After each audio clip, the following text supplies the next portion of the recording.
పశ్చిమ గోదావరి జిల్లా పాలకొల్లులో మంత్రి నిమ్మల రామానాయుడు లబ్ధిదారులకు పెన్షన్ల పంపిణీ చేశారు. ఈ సందర్భంగా వైసీపీపై ఆయన మండిపడ్డారు. అసెంబ్లీలోకి ఎస్కేప్ శాసన మండలికి వాకౌట్, రోడ్డు మీదకొస్తే రపారపా సంస్కృతి వైసీపీదేనని విమర్శించారు. ఓటమి నుంచి గుణపాఠం నేర్చుకోకుండా వైసీపీ ఇంకా తప్పిదాలు చేస్తోందన్నారు.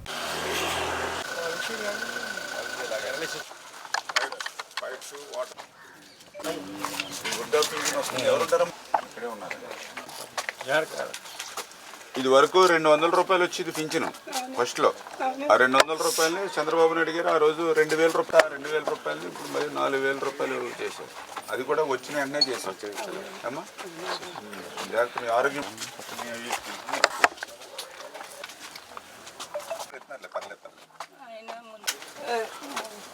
ఎవరు తీసుకుంటారు?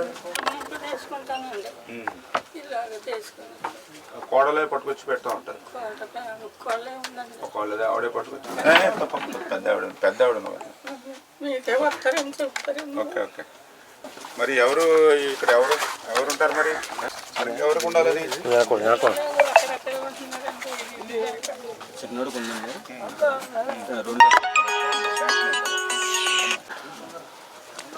అలా వచ్చి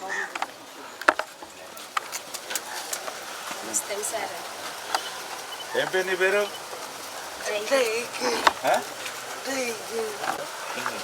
వెళ్తావా? వెళ్తున్నావా? వచ్చా నీకు అలా వచ్చా? ఏబిసిడీలు వచ్చా? స్కూల్కి ఎలాగా? హాస్టల్ వద్దా? ఓకే, స్కూల్కి అయితే వెళ్తావు. ఓకే, పొద్దున వెళ్ళి మళ్ళీ సాయంత్రం వచ్చేస్తావు, ఇంటికి వచ్చేస్తావు, అమ్మ దగ్గర ఉంటావు, అంతేనా? ఓకే, తప్పనిసరిగా అలా చేద్ది. హాస్టల్ వద్దులే, పొద్దున వెళ్ళి మళ్ళీ సాయంత్రం వచ్చేది ఏమ్మా. ఓకే, సాయంత్రం వచ్చేయాలి ఇంటికి, అంతే, అమ్మ దగ్గరకు వచ్చేది. హాస్టల్ 1వ తేదీ వచ్చింది అంటే ఆంధ్రప్రదేశ్ రాష్ట్రంలో ఒక పెద్ద పండుగ. ఒక సంక్రాంతి, ఒక క్రిస్మస్, ఒక రంజాన్ కలిపితే అంత పెద్ద పండుగ 1వ తేదీ. అందులో కూడా ఇది ఒక మానవత్వంతో జరిగేటువంటి పండుగ. పింఛను వృద్ధులు, వితంతువులు, ఆదరణ లేక నిరాదరణకు గురవుతున్నటువంటి వీరందరికీ కూడా మరి ఈరోజు 4000 రూపాయలు పింఛను వాళ్ళ గడప దగ్గరే అందిస్తూ, అదేవిధంగా దివ్యాంగులు గత 5 సంవత్సరాల వైసీపీ పాలనలో 3000 రూపాయల పింఛన్కి ₹1 కూడా అదనంగా పెంచాలి 5 సంవత్సరాల కాలంలో. కానీ ఈరోజు ఈ కూటమి ప్రభుత్వం అధికారంలోకి వచ్చినటువంటి మొదటి రోజునే 3000 రూపాయలని 6000 రూపాయలు పెంచి ఆ దివ్యాంగులకి అందిస్తూ ఉన్నాం. అదేవిధంగా బెడ్ రీడన్ ఉంటే వాళ్ళకి 10,000, 15,000. ఈవేళ భారతదేశంలో ఏ రాష్ట్రానికి వెళ్ళినా ఈ మాత్రం పింఛన్లు లేవు. ఎక్కడికి వెళ్ళినా కూడా 1500, 1000 రూపాయలు, కొన్ని రాష్ట్రాల్లో అయితే 500 రూపాయలు మాత్రమే పింఛన్ ఇస్తూ ఉన్నారు. ఒక్క ఆంధ్రప్రదేశ్ రాష్ట్రంలో మాత్రమే, ఒక్క చంద్రబాబు నాయుడు గారి సారథ్యంలో మాత్రమే ఈరోజు 4000 రూపాయలు, 6000 రూపాయలు, 10,000 రూపాయలు, 15,000 రూపాయలు ఇస్తున్నటువంటి ప్రభుత్వం మన తెలుగుదేశం, జనసేన, బీజేపీ ప్రభుత్వం అని చెప్పి మీ ద్వారా తెలియజేసుకుంటూ, ఇప్పుడే మనం చూస్తూ ఉన్నాం. ఈవేళ ఇప్పుడు ఒక పెద్ద ఆమెకి మనం పింఛన్ ఇచ్చాం. ఆమెకి 4000 రూపాయలు అంటే సంవత్సరానికి చూస్తే మరి దగ్గర 48,000 రూపాయలు సంవత్సరానికి అందజేస్తూ ఉన్నాం. మరి 5 సంవత్సరాల్లో చూస్తే 2,40,000 రూపాయలు ఈవేళ పెద్ద ఆమెకి అందజేస్తూ ఉన్నాం. ఇప్పుడే ఒక దివ్యాంగుని చూసాం, నెలకి 6,000 రూపాయలు పింఛన్ వస్తుంది. నెలకి 6,000 రూపాయలు అని అంటే సంవత్సరానికి 72,000 రూపాయలు అవుతుంది. అంటే 5 సంవత్సరాలకి చూస్తే మరి దగ్గర 3,60,000 రూపాయలు వాళ్ళకి అందుతూ ఉంది. మరి సామాన్యమైన విషయం కాదు. 3,60,000 రూపాయలు ఒక దివ్యాంగుడికి పింఛన్ కింద ఇస్తూ ఉన్నాం. 3,60,000 రూపాయలు అని అంటే 10 ఎకరాలు వ్యవసాయం చేస్తే ఈవేళ 3,60,000 రూపాయల ఆదాయం రాదు. నాకు కూడా తెలుసు, ఒక రైతు పెట్టి ఇక్కడ కూడా రైతులు ఉన్నారు.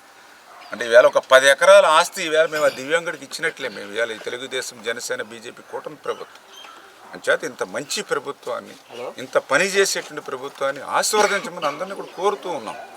ఎందుకంటే ఈవేళ దురదృష్టకరం, ప్రతిపక్ష హోదా కోల్పోయినా కూడా ఇంకా గతంలో చేసినటువంటి తప్పిదాలనే ఈరోజు ఇక్కడ ఉన్నటువంటి మరి వైసీపీ నాయకులు చేస్తూ ఉండడాన్ని మనందరం కూడా చూస్తూ ఉన్నాం. ఓటమి నుంచి గుణపాఠాలు నేర్చుకోవాలి, పాఠాలు నేర్చుకోవాలి. కానీ మేము చూస్తూ ఉన్నాం, అసెంబ్లీలో చూస్తే మరి అక్కడ అటెండ్ కానిటువంటి పరిస్థితి అసెంబ్లీలో ఎమ్మెల్యేలది. అంటే అసెంబ్లీలో ఎస్కేప్ కింద ఉన్నారు, అటు మండలిలో చూస్తే వాకౌట్ కింద పోతూ ఉన్నారు, ఇటు రోడ్ల మీదకి వస్తే రప్ప రప్ప అంటూ ఉన్నారు. అంటే ఒక రాజకీయ పార్టీకి ఉండవలసినటువంటి లక్షణమైన దేవాలయం లాంటి అసెంబ్లీలో ఈవేళ చర్చకి ఎన్నో అంశాలు ఉంటాయి. ఈవేళ ఎన్నో సూచనలు ఇవ్వాలి, ఎన్నో సలహాలు ఇవ్వాలి. ఎక్కడెక్కడో ప్రజల సమస్యలు కష్టాలు ఒక్కొక్కసారి ప్రభుత్వం దృష్టికి అధికారంలో ఉన్నప్పుడు రావడం ఆలస్యం అవుతుంది. అటువంటి సమయంలో ప్రతిపక్షంగా మీ బాధ్యత అది ప్రభుత్వం దృష్టికి తీసుకురావడం. అందులో ముఖ్యంగా అసెంబ్లీలో మంచి చర్చా వేదిక, అటువంటి అసెంబ్లీకి సైతం మరి శాసనసభ్యులు జగన్మోహన్ రెడ్డి గారితో సహా మరి అటెండ్ కాకుండా ఉండడం అంటే నిజంగా ఒక పార్టీకి ఉండవలసినటువంటి లక్షణం కాదని నాకు అనిపిస్తూ ఉంది. ఈ రకంగా అసెంబ్లీలో ఎస్కేప్ కింద, మండలిలో వాకౌట్ కింద, రోడ్ల మీదకి వస్తే రప్ప రప్ప కింద, ఇది ఒక రాజకీయ పార్టీకి ఉండవలసిన లక్షణం కాదు. ఒక ప్రజాస్వామ్యులు ఇది మంచి పద్ధతి కాదు.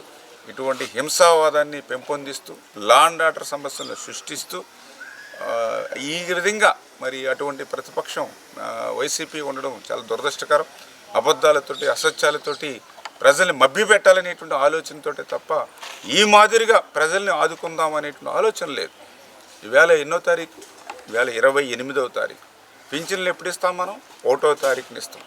1వ తారీఖు ఆదివారం వచ్చింది, సోమవారం ఇద్దామనేటువంటి ఆలోచన లేకుండా ఆదివారం పింఛన్లు వచ్చింది కాబట్టి ఒకరోజు ముందుగానే శనివారం ఇద్దాం, వాళ్ళకు ఒక భరోసాని ఇద్దాం, ఒక భద్రతని ఇద్దాం. అది మంచి ప్రభుత్వం యొక్క లక్షణం.